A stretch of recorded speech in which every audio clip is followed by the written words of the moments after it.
미국 시장에서는 주식 간의 온도 차이가 일어나고 있습니다. 다우지수는 상승 마감을 했지만 나스닥은 다시 한번 또 급락세를 보였습니다. 자, 다우지수가 상승한 배경에는 국채의 투매가 끝났다. 즉 채권의 매도가 이제 끝나가고 다시 채권을 사들이거나 또는 안정세 국면으로 들어갈 것이다 라는 전망이 나왔기 때문인데요. 이 나스닥이 또 하락한 이유는 여전히 고평가 논란에 시달리고 있는 기술주들에 대한 이야기 때문입니다. 자, 시장 어떤 식으로 보는 것이 좋은지 또 어떻게 투자하는 것이 현명한지 알아보도록 하겠습니다. 연기금, 즉 국민연금이 계속되는 매도에 대한 비난 여론 때문에 이제 투자 허용 범위를 손볼 것이다 라는 얘기가 나오고 있습니다. 이제 국민연금은 그동안 계속해서 주식 투자 비중을 줄여 나가기 때문에 여기에 대해서 매도를 할 수밖에 없다라는 입장을 계속해서 보여왔고요. 또 47일째인가요? 연속적으로 매도를 하고 있는 상황인데 여기에 대해서 지금 시선들이 곱지 않죠. 그렇기 때문에 연기금에서는 이제 무언가 다른 것을 좀 해야 되겠다라고 얘기를 하고 있는 상황입니다. 어떤 범위들이 나오게 될 것인지 알아보도록 합니다. 정치 테마로 최근에 유동성이 몰리고 있다라고 얘기가 나오고 있습니다. 당연히 시장에 이렇다 할 만한 재료가 없기 때문에 정치 테마 쪽으로 유동성이 몰린다라고 좀 보시면 될 것 같은데, 자, 정치 테마 어떤 식으로 투자하는 것이 현명한 것인지, 지금 괜찮은 것인지, 또 어떤 변동성들이 나타날 것인지 이런 것들에 대해서 알아보도록 하겠습니다.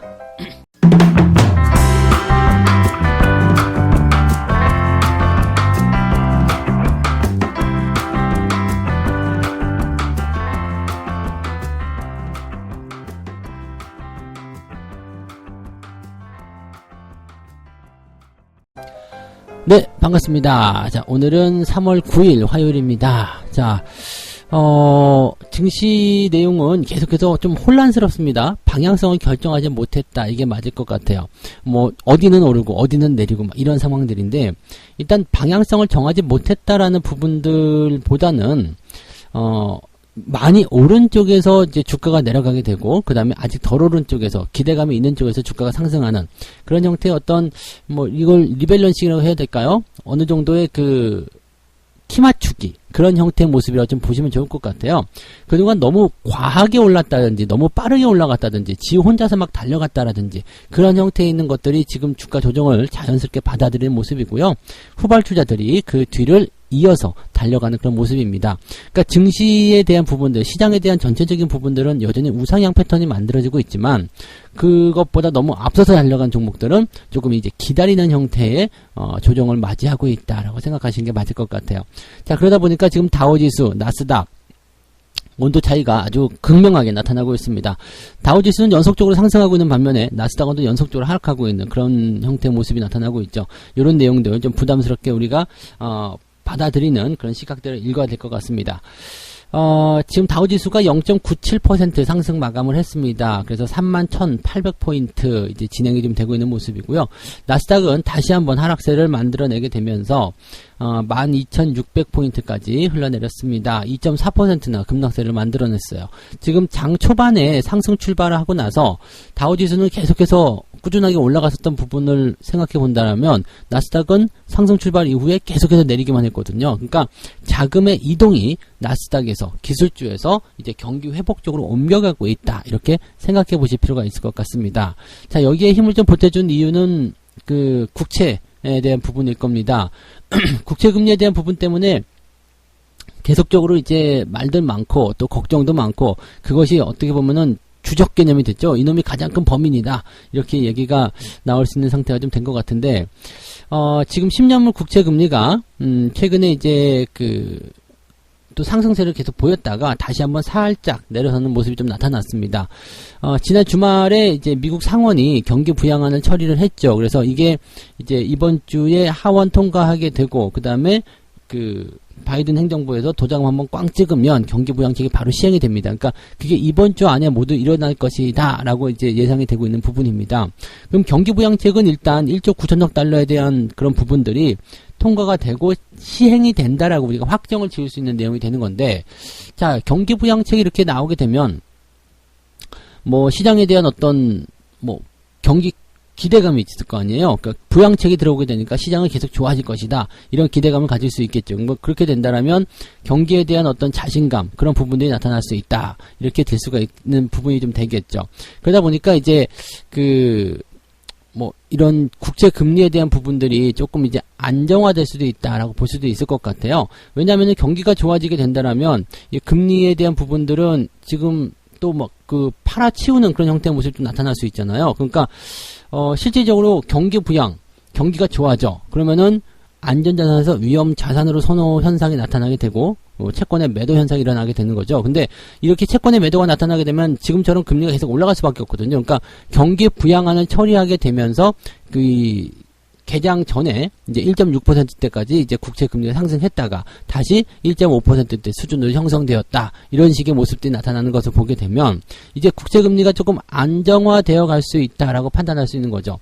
뭐 또 경기 부양에 대한 그런 얘기들이 계속 나올 때는 그것에 대한 부분들이 이제 금리를 계속해서 상승시키는 역할이 나왔다라면 그 재료가 딱 하고 나오는 순간에 이제 안정화될 수 있는 상황이 만들어질 수 있다. 이렇게 보시면 되겠죠. 헤지펀드 쪽에서 어떤 얘기가 나왔냐면 인플레에 대한 어떤 우려감, 여기에 기반한 국채 투매가 이제 좀 끝났을 가능성이 높겠다라고 얘기가 될 수도 있겠습니다.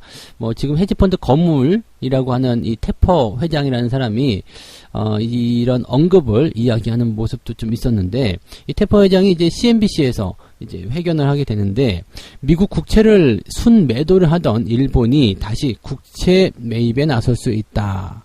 그러니까 국채를 이제 더 이상 팔지 않고 이제는 다시 사들여야 될 필요성도 있다라고 얘기가 좀 되고 있습니다. 그러면서 국채 금리가 이제 안정화되는 상황으로 들어가게 되면서 주식 투자가 또 안전한 그런 구매로 들어가게 될 것이고, 또 최근에 조정을 많이 받았었던 아마존의 주식이 이제 싸 보이기 시작하는 건 아니겠느냐, 이렇게 얘기를 했다라고도 합니다. 근데 뭐 기술주들 같은 경우는 요즘에 뭐 저가 매수 얘기 많이 하지만 고점 대비 많이 내려왔다 해서 저가 매수가 아니에요. 저점 지지대까지 꾹 눌려준 종목들이 저가 매수에 대한 포인트가 되는 거지, 그냥 단순하게 어느 수치만큼 내려왔다 해가지고 그게 저가 매수가 아니죠. 그래서 아마존이라든지 뭐 테슬라, 애플 이런 종목들, 애플은 지금 또 아람코한테 세계 1위 자리를 또 내놨죠. 그러니까 시총이 또 밀렸단 말이에요. 그러니까 이런 부분들 보면은 아직 조정을 더 받아야 되는 입장에 있는 것들은 아직 저점이다라고 보기가 좀 어렵겠다라고 생각하시면 되겠습니다. 그래서 조정이 끝나야지만이 그것이 이제 저점이라는 평가를 그때 받을 수 있다라고 보시면 되겠습니다. 뭐 정리하자면 일단은 경기 부양책에 대한 어떤 방안들이 채택이 되고 이제 진행이 될 걸 생각되면서 인플레이션에 대한 어떤 우려감들 계속적으로 진행이 되고 있었는데, 거기에 따른 부담감 때문에 국채 금리가 계속 상승하고 있었다. 그리고 그런 국채를 매도하고 있었던 주범이 이제 일본이었는데, 일본은 이래저래 주적인 거요. 어쨌든 일본이었는데, 이제 경기 부양책이 이제 실시가 되고, 그리고 나서 이제 실제적으로 이런 부분들이 딱 시장에 현실로 다가오게 되니까 이제 국채 금리에 대한 어떤 영향들, 거기에 대한 어떤 선 반영됐었던 부분들이 이제 안정화 국면에 들어간다. 그리고 그런 상황들 때문에 매도를 하고 있었던 일본이 다시 국채 매입에 나설 수가 있다. 그러면 이제 어느 정도 그런 불안정한 상황들이 진정이 될 것이다. 이런 것들이 이제 평가다라고 보시면 될 것 같습니다. 그래서 지금 다우지수는 경기 부양에 대한 기대감을 계속 올라가고 있는 상황이고요. 나스닥 같은 경우는 뭐 이런 기술주에 대한 부담감 때문에 계속 내려가고 있다. 이렇게 생각하시면 되겠습니다. 근데 여기서 한 가지 더 우리가 참고를 해볼 만한 내용이 있는데, 달러 인덱스가 같이 또 상승하고 있습니다. 지금 사실 시장에 돈 풀기가 나서는 거잖아요. 재정 부양책이 나타나게 되면 미국의 미국의 국가 부채, 이런 빚이 늘어나는 거죠. 그러니까 뭐 돈을 많이 푸는 부분이 되는 거니까. 그래서 이 시장에 돈이 많이 풀리게 된 상황이 되게 되면 일단은 달러가 많아지는 거잖아요. 달러가 흔해지게 되면 달러 가치가 떨어져야 되는데, 지금 달러의 가치가 오히려 올라가고 있다는 얘기가 있습니다. 네. 왜 달러가 올라가는 거지? 라는 얘기가 나오고 있는데, 이거는 조금 이제 우리가 고민해 봐야 되는 부분 중에 하나가 뭐냐면, 미국의 경제 성장률 전망치가 높아졌다. 그래서 유럽보다도 미국에 대한 자산 투자가 더 선호를 되고 있다. 더 선호하는 현상이 나타나고 있다. 이런 얘기가 나타나고 있습니다. 그러니까 미국 경제가 더 빨리 부양이 될 수 있기 때문에 이렇게 된다라면은 미국에 투자하는 것이 훨씬 더 낫지 않겠느냐. 이런 식의 이야기가 나오는 거죠. 우리가 2018년도 당시에 미국이 그 기준금리 올리게 되는 그런 상황이 좀 있었죠. 그러면서 GDP 성장률이라든지 경제 성장률이 빠르게 일어나게 되면서 기준금리도 같이 올라가고 이런 상황들이 좀 있었죠. 그때 어떤 일이 있었냐면 선진시장, 그 세계에서 가장 강력하다고 볼 수 있는 미국이라는 이 나라가 성장률도 빠르고 금리도 높게 준다. 이런 얘기가 나오니까 미국으로 이 자금들이 쫙 빨려 들어가는 현상이 일어났거든요. 2018년도 당시에는 뭐 그 미중 무역 분쟁이라든지 이런 부분들 때문에 전체적으로 좀 주가가 하락하기 시작하는 상황이었잖아요. 근데 그런 상황에서도 미국의 증시는 탄탄하게 버텼다라는 거, 이게 굉장히 중요한 부분이거든요. 이거는 선진 시장이 가지고 있는 어떤 투자의 매력도가 높아졌기 때문이다라고 볼 수가 있습니다. 그런 상황 속에서 이제 미국에 투자를 하려면 달러로 바꿔야 되겠죠. 그러니까 달러의 수요가 많아지게 돼서 달러의 이런 인덱스가 상승하는 그런 상황이 벌어지게 됐는데, 지금 그런 비슷한 상황이 나타나고 있다라는 얘기가 되는 겁니다. 물론 기준 금리가 올라가진 않았겠습니다만 이렇게 그 미국의 경기 성장이 빠르게 일어날 수 있다라는 부분 때문에 달러에 대한 어떤 그 선호도, 그런 것들이 높아지고 있다라는 쪽으로 해석하시면 되는 거거든요. 자, 그러면 국채 쪽도 이제 이런 부분을 본다면 안정적이 될 수밖에 없다는 얘기가 되겠죠. 달러의 어떤 그 인덱스 상승이라든지 또 경기 회복의 전망치가 빨라지고 있다라든지 이런 식이 된다라면은 미국 채권을 또 다시 사들이는 상황이 될 수가 있겠죠. 왜냐하면 미국 쪽으로 투자하는 이런 막대한 자금들 같은 경우도 미국 주식에 투자할 수도 있겠지만 채권 쪽으로 투자할 수 있는 상황들도 일어나게 되는 거거든요. 그러니까 경기가 좋아질 때는 위험자산 선호 현상이 일어나서 위험자산으로 자금이 이동한다. 채권보다는 주식이다. 뭐 이렇게 되어오는 것이 이제 정식적인 공식이지만 이런 식으로 경기가 빨라질 것이다라는, 회복이 빨라질 것이다라는 어떤 그 선행 되는 그런 이야기들이 나오게 될 때는 이렇게 자금들이 오히려 더 빨려 들어가는 그런 상황이 벌어질 수도 있다는 얘기가 되는 겁니다. 2018년도에 이제 그러한 상황들이 좀 있었다고 보시면 되겠고요. 근데 뭐 달러 인덱스가 이렇게 올라가게 되면 우리나라 환율이 올라가게 되겠죠. 달러와 이제 우리나라 환율을 또 비교하게 되면 이렇게 또 우리나라 환율이 지금은 원화 강세였기 때문에 그렇긴 한데 달러 강세가 나타나게 되면 원화가 약세로 돌아서게 되죠. 그럼 환율이 상승하게 되면 이 부분에서 이제 외국인들의 투자가 좀 주춤해질 수 있어요. 그러니까 이런 부분들은 우리나라한테 별로 좋지 않아요. 경기가 다 같이 좋아지면 부분에서 위험자산 선호 현상이 좀 나타나고 좋아지는 모습이 나타날 수 있으면 좋은데, 여기에서 지금 달러가 막 치고 올라간다, 환율이 올라간다, 그렇게 되면 외국인들이 이제는 또 매도를 한다거나 매수를 좀 주춤하게 한다거나 그런 현상이 일어날 수 있다는 얘기죠. 그러면 국내 시장에서는 지금 연기금도 팔아먹고 있는데 외국인들도 매수가 안 들어온다, 이렇게 되면은 네, 대형주 입장에서는 굉장히 조금 불안정한 상황이 일어날 수가 있다는 얘기죠. 그래서 나스닥이라든지 또는 이렇게 대형주, 우리나라 국내도 대형주, 이렇게 단기간에 많이 올라온 종목들에게 계속적으로 좀 뭔가 압박이 들어가고 있다는 것 정도만 우리가 좀 생각하시면 좋을 것 같아요. 그러니까 많이 올라간 종목, 그런 종목들은 어떤 핑계든 어떤 이유를 대서라도 조정할 수 있는 빌미를 계속 만들고 있다는 것을 꼭 참고하시면 되겠습니다. 시장이 전체적으로 방향성은 좋게 만들어져 있어요. 우상향이 계속 진행된다고 보여지고 있습니다. 다만 그 상황 속에서 이제 수혜를 받는 업종, 수혜를 받는 종목들, 그 다음에 피해를 받는 종목들이 나타나고 있다는 것, 그리고 그것을 잘 피해 가셔야지만이 현명한 투자가 가능할 것이다 라는 이야기를 해드릴 수가 있는 거겠죠. 네. 자, 두 번째 이야기 가도록 하겠습니다. 연일 매도에 들끓는 여론, 국민연금이 이제 투자 허용 범위를 손볼 것이다. 너무 많이 팔고 있다. 니들 너무 하는 것 아니냐. 뭐 이런 얘기. 그래서 계속 이제 뭐 국민청원도 들어가는 만큼 어마어마하게 지금 압박이 들어가고 있을 거라 생각합니다. 국민연금이 요즘에 계속 욕을 먹고 있죠. 저도 이제 계속 수박씨를 발라 먹으면서 이야기하고 있는 모습인데, 자, 지금 이런 연기금의 행동들이 이제 뭐 지탄을 받고 있지만은 사실 이것을 또 뭐라고 할 수 있는 부분은 아니에요. 자기들이 그렇게 하겠다라고 하니까, 네, 자기들 갖고 있는 주식을 팔겠다라는데, 그리고 내가 뭐 이 정도로 주식 범위를 뭐 줄이겠다, 뭐 이런 식으로 얘기를 하고 있는 거고, 그거 봐라, 우리가 스스로 정한 법규에서 벗어나지 않았냐, 그래서 그 상황을 맞추기 위한 내용이 아니겠느냐, 이렇게 얘기를 하고 있다라고 하는데, 글쎄요, 지금 이런 부분들이 정말 정당화된 거지, 뭐 자기들이 정하면 다 맞는 것이냐, 이렇게 볼 수도 있겠고요. 국내 주식 비중을 지금 이렇게 계속 낮추고 있는 것이 과연 맞는 것이냐에 대한 이야기들도 또 같이 나오고 있습니다. 그리고 지금같이 이제 시장이 뭔가 좀 받침이 돼야 되는 이런 상태 속에서 국민연금이 계속해서 팔고 있다라는 거, 이것도 사실은 국민들의 자금을 가지고 운영하는 거잖아요. 근데 이런 상태에서 너희들이 하는 것이 정말 맞는 얘기냐, 네, 이것이 국민을 위한 행동이냐, 뭐 등등등. 어떻게 보면은 국민연금 입장에서 너무 또 이기적인 거 아닙니까? 라고 얘기할 수 있겠지만은, 네, 뭐 아무래도 연금이 팔고 있다는 거, 지금 우리는 어쨌든 우리 입장에서 봐야 되잖아요. 우리 입장에서 본다면 국민연금이 미울 수밖에 없겠죠. 자, 국민연금이 도대체 뭘 어떻게 하고 있길래 이런 상황이냐 보니까 2020년도 작년도 말을 기준으로 했을 때 이제 자산 배분 계획이요.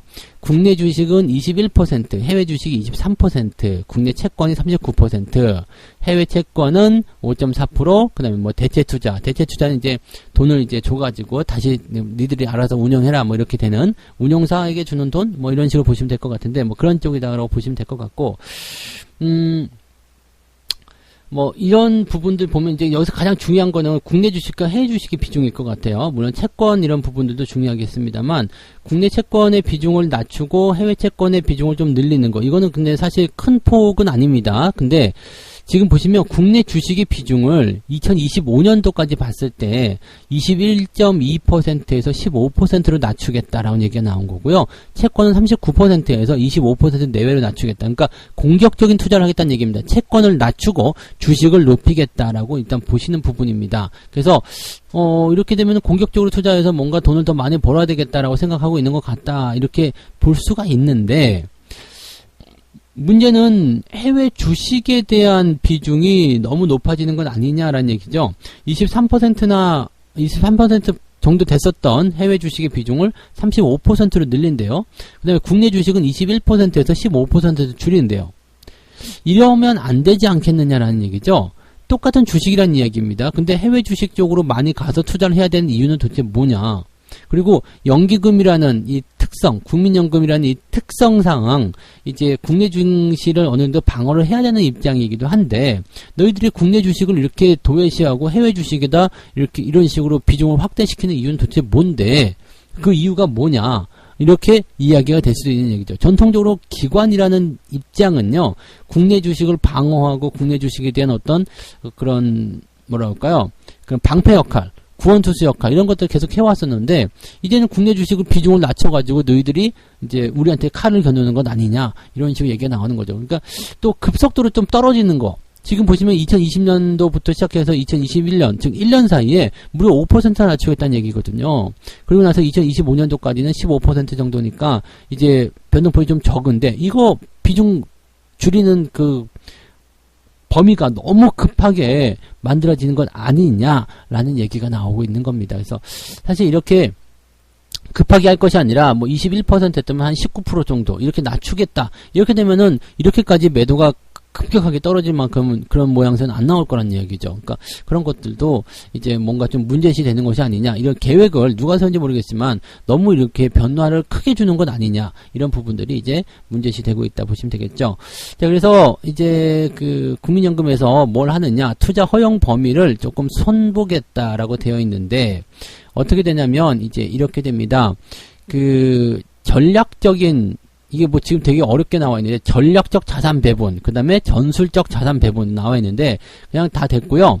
이게 뭐 이렇게 전략적, 전술적 하면 굉장히 좀 어려운 상황이 되기 때문에, 일단은 일정 내가 투자 범위를 벗어나게 됐을 때, 플러스 마이너스 3% 범위 안쪽에서, 네, 이 범위 안쪽에서 그냥 재량껏 그 주식을 더 보유하거나, 아니면은 팔거나 그런 식으로 갈 수 있다, 이렇게 보시면 되겠습니다. 즉 15%의 그 뭐라고 그럴까요? 그 국민연금의 보유 비중이 기준점이다, 이렇게 된다면 이 15%를 벗어난 상태에서 만약에 주식 비중이 한 19%까지 올라갔다, 그렇게 되면 여기서 최대 3% 정도, 이 허용 범위 안쪽까지, 즉 18% 정도까지는 보유해야 된다. 그러면 19%가 되어 있는 이 주식 비중을 18%까지만 낮추는, 즉 1%만 조정하는, 그러니까 19에서 15로 내려가는 4가 아니라 19에서 18까지 내려가는 1 정도로 이제 재량껏 움직일 수 있게 만들어준다, 뭐 그런 식으로 된다고 얘기합니다. 근데 이럴 경우에는 이제 개별 운영력의 능력이 중요해질 수밖에 없겠죠. 판단을 잘해야 된다는 얘기예요. 그러니까 그런 부분들 때문에 또 인건비, 비용이 늘어날 수 있다, 뭐 이런 얘기를 하는데, 뭐 당연한 거 아닙니까? 네. 운용을 잘 해야지. 그럼 뭐 그냥 앉아서 놀고 먹는 그런 상태로 뭐 더 보유하지 뭐 더 뭐 어쩌고 하지 뭐 이렇게 편하게 주식 투자하면 안 되잖아요. 국민 돈을 가지고 움직이는데 그죠?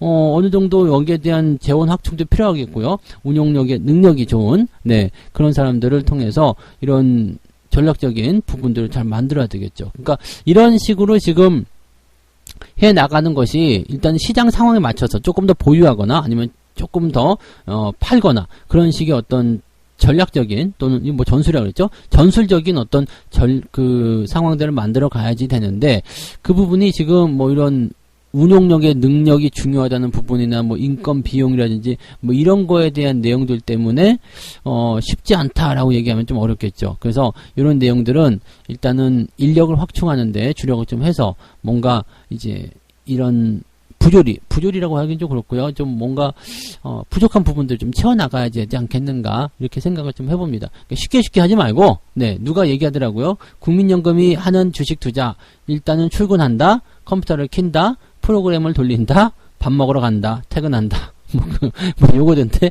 네, 근데 그거 그렇진 않겠지만은요. 이 시장에 대한 판단을 통해서 조금 더 유동성이 있는, 유들이 있는 그런 그 투자를 좀 했으면 좋지 않을까라고 생각을 좀 해봅니다. 그래서 그런 내용들 같이 참고하시면 좋겠습니다. 어쨌든 어떤 식으로든 손을 좀 보게 되지 않겠는가 이렇게 보고는 있습니다. 네. 자, 세 번째 이야기 가도록 하겠습니다. 정치 테마주, 요즘에 시끌시끌하죠. 알고도 못 잡는 이유는 뭐냐, 이런 얘기들이 오늘 기사에 나왔는데, 요즘에 이제 가장 핫한 종목군들이 이제 정치 테마주라고 볼 수 있습니다. 왜냐면 이제 대형주도 조정을 받고 시장이 조정을 받는 상태에서는요, 재료가 있는 종목들이 주목을 받게 됩니다. 근데 뭐 시장이 좋은 상태에서도 정치 테마주들이 빵빵 치고 넘어가는 상황들이 많이 벌어지는 부분들이 많잖아요. 근데 지금처럼 조정받을 때는 더 주목을 받을 수밖에 없겠죠. 거기에다 이제 최근에 윤석열 전 검찰총장이 사퇴하게 되면서 이제 그 대선 선호도 그 조사가 좀 나왔었는데 오차범위 밖에 1등을 해버렸어요. 그러다 보니까 그냥 윤석열 관련주를 해서 올라간 종목들이 막 생겨나기도 시작했고요. 자, 뭐 일단 뭐 학연, 지연 다 끌어당겨가지고 관련만 있다 그러면 스쳤다, 옷깃을 스쳤지 않았느냐, 옷깃만 스쳐가도 뭐 전생에 인연이 뭐 어쩌고 있다. 노래 가사도 있잖아요. 옷깃을 스쳐가도 인연이라 했는데 뭐 하여튼 그런 노래가 있어요. 네, 그런 노래도 있는 것처럼 옷깃만 스쳤다. 야, 나 엊그저께 윤석열 그 전 검찰총장하고 옷깃을 스치지 않았겠냐? 스쳐 지나가지 않았겠냐? 뭐 그렇다고 옷깃을 스친 인연 해가지고 또 테마주네. 이게 정치 테마예요. 요즘에 테마주는 다 그렇게 만들거든요. 근데 뭐 그런 것들은 너무 이제 과한 거 아니냐라는 얘기가 있는 거죠. 그래서 이런 거에 대한 어떤 규제를 좀 가해야 되는 거 아니냐, 규제를 좀 해야 되는 거 아니냐 이런 얘기가 나오는데 금융당국 입장에서는 굉장히 조금 어떻게 보면은 곤란할 수밖에 없긴 해요. 왜냐하면 그게 사실이 것은 맞잖아요. 뭐 같은 학교 동문이거나 또는 뭐 같은 고향 동문이거나 뭐 이런 거 있잖아요. 이런 상황들 학연 지연 뭐 이런 것들을 통해 가지고 주가가 올라갔어. 근데 그게 뭐 어때서? 라고 할 수 있는 거거든요. 그게 뭐 어때서? 그게 사실 불법은 아니잖아요. 그러니까 금융당국 입장에서도 정치 테마다, 학연이다, 지연이다, 그거 가지고 주가가 올라갔다. 이거 가지고서 뭐 이렇게 딱 뭔가 하기가 좀 애매한 거죠. 그러다 보니까 이럴 때는 기업들의 어떤 자율 공시 이런 것들이 좀 필요한 거 아니겠느냐라는 얘기가 나옵니다. 뭐 어느 정도 관리는 해야 되겠습니다만은 이 관리에 대한 부분들이 쉽지 않을 가능성이 높다라는 것이 이제 가장 중요한 이슈 포인트가 될 거라고 보시면 되겠습니다. 그래서 정치 테마주에 투자하실 때는요, 이게 어떤 연관고리가 있는지 그런 것들이 가장 중요하고요. 정치 테마주 중에서도 가장 그 주목을 받을 수 있는 것들은 정책 테마라는 것을 보시면 되겠습니다. 그 사람이 어떤 정책을 갖고 나와서 그 정책 안에 포함되는 종목군들이 수혜를 받는다. 이런 것들이 가장 오랫동안 수혜를 좀 받는 부분이 되는 거고요.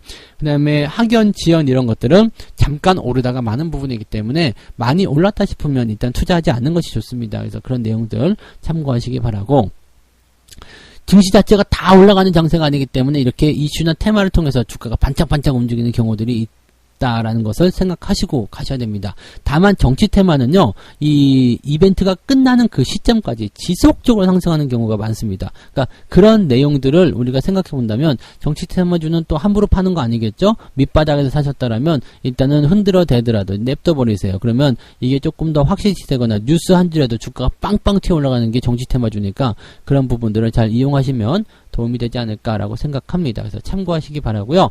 대신에 금융당국이 제재를 한다고 하더라도 이게 완벽한 제재가 들어갈 수 없기 때문에 회사 내에서 자율공시를 통해서 뭐 우리가 사실은 그런 거 아니다 뭐 이런 식의 공시를 해줄 필요도 있다라고 보시면 되겠습니다. 근데 뭐 아니다라고 하더라도 이놈들이 뻥치네 그러고 더 올리는 경우도 많이 있거든요. 그래서 정치 테마는 사실 테마의 가장 뭐라 그럴까요? 꽃이라고 봐야 되나요? 가장 많이 변동성이 생기는 그런 테마주이기 때문에 항상 조심하시고요. 그거 사실 때는 소량을 가지고 적은 비중을 가지고 밑에서만 산다라고 이야기를 꼭 하시면 좋겠습니다. 그래서 그런 내용들로 참고하시면 좋겠네요. 네.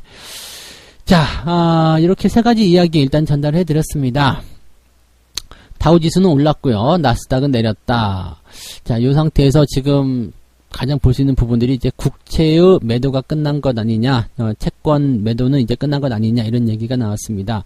그리고 이제 달러 인덱스가 상승하는 부분들에 대해서 이야기를 해드렸죠. 그러니까 이런 부분들은 어떻게 보면 미국한테만 더 좋은 얘기 아닌가 싶기도 한데요. 일단 좀 더 두고 보긴 해야 될 것 같은 느낌이긴 합니다. 자, 연기금이 이제 투자 허용 범위를 손볼 것 같다. 뭐 계속적으로 이제 여론에서 때리고 막 사람들이 욕하고 막 그러니까 이제 부담감을 느끼겠죠. 그래서 주식 투자의 비중을 조정하는 것이 아니라 이제 투자의 허용 범위를 손보는 것이 맞지 않겠느냐라고 얘기가 되고 있는 상황이기도 하고요.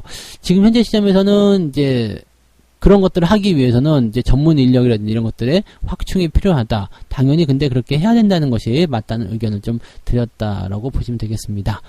정치 테마주로 유동성이 계속 몰린다. 뭐 투자할 만한 데가 별로 없기 때문에 믿었던 대형주가 지금 계속 조정을 받고 있기 때문에 정치 테마주 이런 쪽으로 몰린 것은 당연하다. 그런데 이런 부분에 대한 어떤 규제 피해 이런 것들이 생긴다고 하더라도 금융당국이 뭐라고 딱히 할 만한 부분이 없기 때문에 기업들의 어떤 자율공시를 통해서 이런 피해를 좀 최소화시키고 또 여러분들도 테마주 들어갈 때 올라가는 거 보고 따라 들어가는 것이 아니라 밑에서 대충 이런 어떤 분석들을 다 끝내놓은 상태에서라도 그렇게 전환이 그렇게 진입이 돼야 된다는 것을 꼭 잊으시면 안 되겠습니다. 네, 그런 부분도 참고하시면 되겠습니다.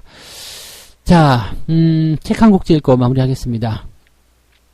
대세는 흔히 친구와도 비슷하다. 대세 추종자들은 변화하는 곳, 즉 굴절 지점에서 상처를 입게 되는데 늘 대세를 추종하지만 무리 중 한 사람이라는 사실을 각인하고 그 굴절 지점에 대해서 촉각을 곤두세워야 할 것이다. 요즘의 대형주에 대한 이야기라고 보시면 되겠습니다. 대형주의 추세가 조금씩 불안정하거나 너무 높은 자리에서 조정이 들어갈 때 그럴 때 여러분들이 상처를 많이 받게 되는데 모든 사람들이 좋다라고 생각해서 막 그냥 대세를 이끌어내는 것 같은 느낌이라고 하더라도 여러분들이 그런 변화를 좀 잘 읽어서 거기에서 좀 빠져나올 수 있는 또는 거기에 대해서 합리적인 대응을 하실 수 있는 그런 전략들을 많이 세웠으면 좋겠습니다. 자, 오늘 이야기가 좀 길어졌는데요. 자, 오늘은 여기까지 이야기 해드리고요. 오늘은 13시 30분에 오후 방송이 있습니다. 오후에 무료 라이브 방송이 있는데 월급 종목 공개되니까요. 늦지 않게 오셔서 또 이야기 잘 들어주시면 감사하겠습니다. 오늘 오후 방송 꼭 참여해 주시기 바랍니다. 고맙습니다. 여기까지 할게요.